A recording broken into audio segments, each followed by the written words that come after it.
Welcome to press news. దేశ చారిత్రక గ్రంథాలలో చరిత్ర రూపం దాల్చనున్న బంజారాల ఇతిహాసం, అంతరించే దశ పొంచి ఉన్న బంజారాల ప్రకృతిపరమైన సంస్కృతి సాంప్రదాయాల పరిరక్షణకు 900 కోట్ల రూపాయలతో నగారా పేరుతో మహారాష్ట్ర పారాఘడ్లో మ్యూజియం స్థాపన. బంజారా త్యాగధరులు హాతీరామ్ బాబాజీ, సంత శ్రీ సేవాలాల్ మహారాజ్ లక్కీ షా బంజారా దేశ హితం కోసం చేసిన కృషి మరవలేనిది. ప్రధానమంత్రికి సమస్త బంజారా సమాజం రుణపడి ఉంటుంది అన్నారు. 5 లక్షల బంజారాలు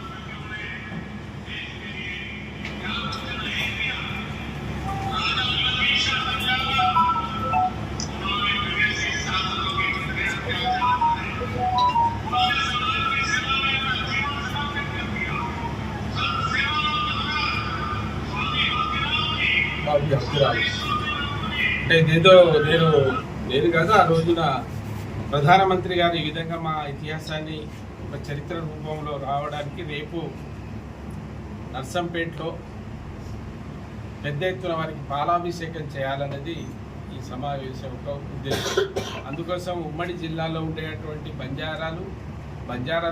బంజారాలు అభిమానించేటువంటి ఇతర సామాజిక వర్గం వారు అందరూ దీంట్లో పాల్గొని ఈ సభను జయప్రదం చేయాలనే ఉద్దేశంతో మీ ద్వారా ఒక పిలుపు ఇవ్వాలి.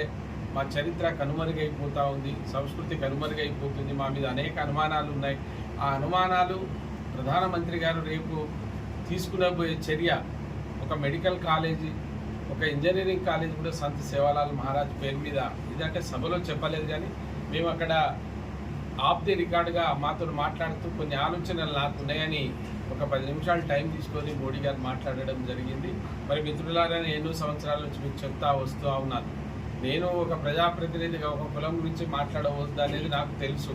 అయినా ఒక కులం, ఏ కులమన్నా కానీ ఆ కులం ఒక ప్రమాదంలో ఉన్నప్పుడు దాని గురించి మాట్లాడకపోతే ఆ రాజకీయ జీవితం కూడా అవసరం లేదు. అందుకోసం నేను మొదటి నుంచి చెప్తా వస్తున్నాను, తెలంగాణలో ఉండేటువంటి 10% గిరిజనులలో 6.67 అంటే 7% ఒకే భాష మాట్లాడే లంబాడీలు ఉన్నారు. మిగిలినటువంటి 32 తెగల వారు 3%గా ఉన్నారు ఇక్కడ ఈ తెలంగాణలో. సో 79 నియోజకవర్గాలలో ఎమ్మెల్యేల తలరాత మార్చేటువంటి జాతి శక్తిని కూడా ఇవాళ ఈ ప్రభుత్వం పట్టించుకోవడం లేదు. మీకు అది కూడా చెప్తా ఉన్నాను. ఎక్కడ నరేంద్ర మోడీ గారు, ఎక్కడి బంజారాలు, ఎందుకు వారి ఇతిహాసాన్ని బయటికి తీసుకొచ్చినప్పుడు తెలంగాణలో ఉండేటువంటి తెలంగాణ లంబాడీలతో బాగుపడి, తెలంగాణ లంబాడీల వల్లనే నేను అధికారంలోకి వచ్చినటువంటి రేవంత్ రెడ్డి గారి నోరు ఏమైంది, ఎందుకు మాట్లాడడం లేదు? ఇప్పటి వరకు ఒక గిరిజన మంత్రి లేడు. ఈ రాష్ట్రం ఏర్పడినప్పుడు బంజారాలే మంత్రులు అవ్వకుండా వచ్చారు. అంటే వేరే కులం కావద్దని కాదు, సీతక్కని ఇవ్వడం మేము స్వాగతిస్తున్నాం.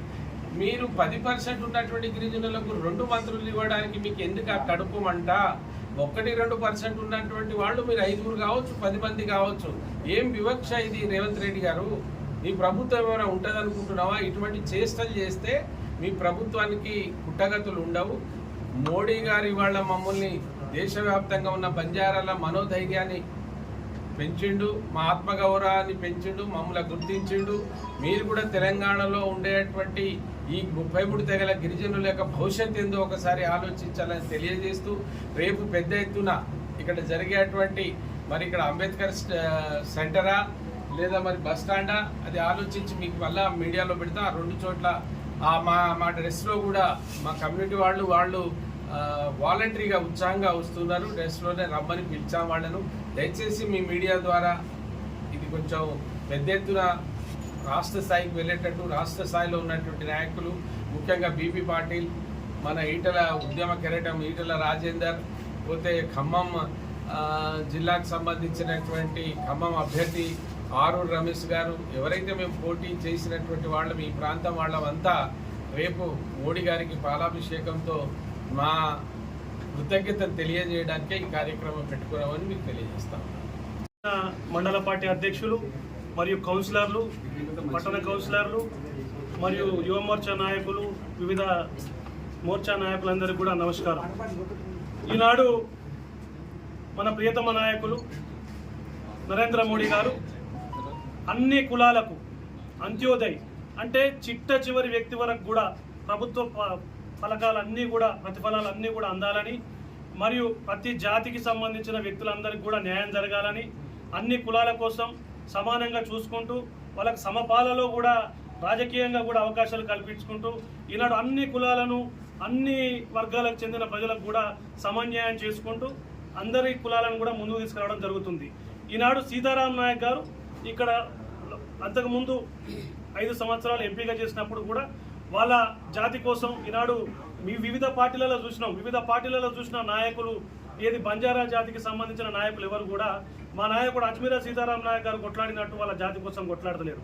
ఈనాడు ఎస్సీ వర్గీకరణ కోసం, ఎస్సీల కోసం మందకృష్ణ మాదిగ గారు ఎట్లా కొట్లాడుతుందో ఎస్సీ వర్గీకరణ కోసం ఈనాడు ఎస్టీల కోసం కూడా మా నాయకుడు ఇక్కడ ఎందుకంటే మాకు పాఠాలు చెప్పిన మా గురువు గారు ఈనాడు బంజారా జాతి కోసం కూడా మా భారతీయ జనతా పార్టీ నుంచి ఆ రకంగా కొట్లాడుతుండ్రు, ప్రతి తండా తిరుగుతుండ్రు, వాళ్ళ బంజారా జాతిని ఇంకా ముందుకు తీసుకెళ్లాలని చెప్పి మొన్న నరేంద్ర మోడీ గారిని కూడా కలవడం జరిగింది.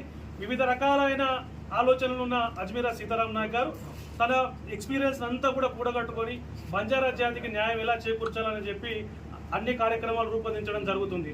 అందులో భాగంగా రేపు నర్సంపేట నియోజకవర్గంలో ఇక్కడ ఉన్న అన్ని తండాలలో ఉన్న అన్నదమ్ములు, అక్క చెల్లెలు, మరి ముఖ్యంగా బంజారా కులానికి సంబంధించిన అక్క చెల్లెలు, అన్నదమ్ములు అందరూ కూడా రేపు పెద్ద ఎత్తున నర్సంపేట నియోజకవర్గంలోని పట్టణంలోని వరంగల్ రోడ్ చౌరస్తా దగ్గరికి వచ్చి తమ మద్దతును నరేంద్ర మోడీ గారికి మరియు నరేంద్ర మోడీ గారి తరఫున ఇక్కడ బంజారాల కోసం కొట్లాడుతున్న అజ్మీరా సీతారాం నాయక్ గారికి మరియు ఇక్కడున్న నియోజకవర్గ నాయకులందరికీ కూడా బంజారా జాతి నుంచి అందరూ కూడా పెద్ద ఎత్తున మద్దతు తెలపాలని కోరుకుంటున్నాము.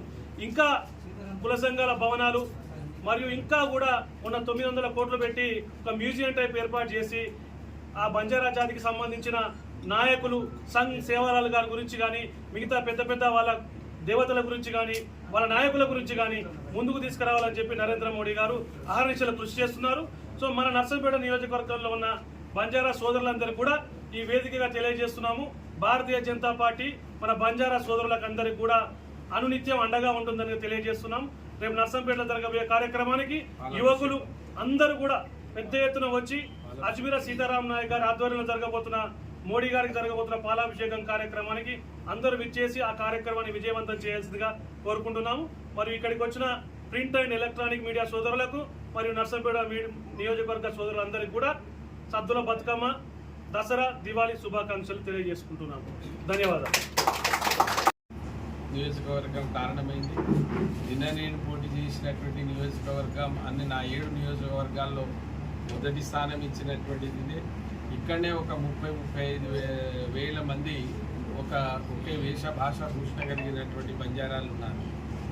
మీకందరికీ ఒక విషయం ఏంటంటే, ఎందుకు బంజారాలు ఒక్కరే ఉన్నారా, ఎందుకు వారి గురించే మాట్లాడాలనేది కాదు, కానీ మీకు తెలుసు ఈ దేశంలో 12 కోట్లు ఒకే వేషము, ఒకే భాష, దేశ విదేశాల్లో ఎక్కడ ఉన్నా, ఏ రాష్ట్రంలో ఉన్నా, ఏ కులంతో పేరుతో ఉన్నా వారు మాట్లాడేది ఒకే ఒక భాష.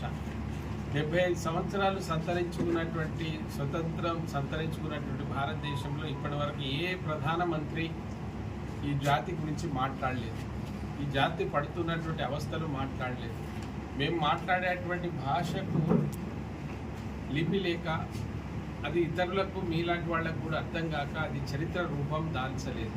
అది దాల్చకపోవడంతో ఈ దేశంలో ఈ బంజారాలు ఎవరు, వీళ్ళు వలసవాదులు, వీళ్ళు గిరిజనులు కాదు, అసలు వీళ్ళకు చరిత్ర ఉందా, నానా రకాలైనటువంటి అవమానాలు, అనుమానాలు, కొంతమంది కోన మేధావులు అయితే ఇంకా వాళ్ళ స్వార్థం కొరకు వాడుకొని యుద్ధాలు జరిగేటువంటి పరిస్థితి కూడా తెలంగాణలో ఏర్పడింది. కానీ మొన్న 4వ తారీఖు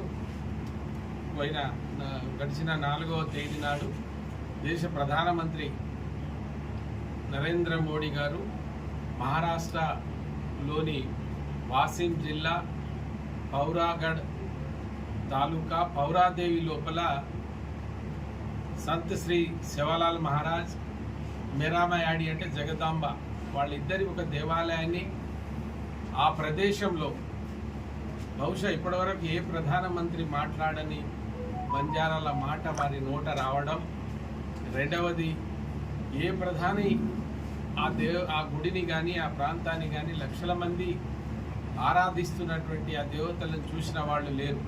కానీ ఇప్పటికి 2 సార్లు, మొదటిసారి వచ్చి చూసి తన్మయం చెందినటువంటి దేశ ప్రధాని మోడీ గారు మొన్న 4వ తారీఖు నాడు నంగారా, తెలుసు మీకు శబ్దభేరి, ఆ యుద్ధాలకు వాడేటువంటి నంగారాను మేము దైవంగా కొలుస్తాం.